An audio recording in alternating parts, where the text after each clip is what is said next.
हाँ जी, आज हम आपको बताएँगे कि किस तरह से फॉलिकल को एस्पिरेट किया जाता है। ये हमने फॉलिकल स्टिमुलेशन से रेडी कर लिए हैं, बहुत ही बारीक सी नीडल की मदद से। वेजाइनली अल्ट्रासाउंड के ज़रिए से ये हम फॉलिकुलर फ्लूइड निकाल रहे हैं। फॉलिकल के अंदर से जो फ्लूइड होता है वो इस ट्यूब में इकट्ठा हो जाता है, जो कि ये ट्यूब बहुत सेंसिटिव तरीके से हम लैब को हैंड ओवर कर देते हैं। अब जब ये लैब के पास जाती है तो यहाँ पे एम्ब्रियोलॉजिस्ट इस फ्लूइड को एग्जामिन करता है और इसके अंदर से जो oocytes होते हैं और एग्स होते हैं उनको कलेक्ट करता है।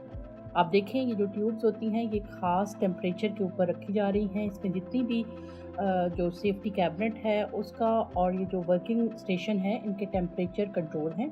अब इस फॉलिकुलर फ्लूइड में से जो एग्स मिल रहे हैं वो इस पपट के ज़रिए से कलेक्ट कर लिए जाते हैं और कलेक्ट करने के बाद सारे जो फॉलिकुलर फ्लूइड के अंदर से जितने भी oocyte मिलते हैं उनको कलेक्ट कर लिया जाता है।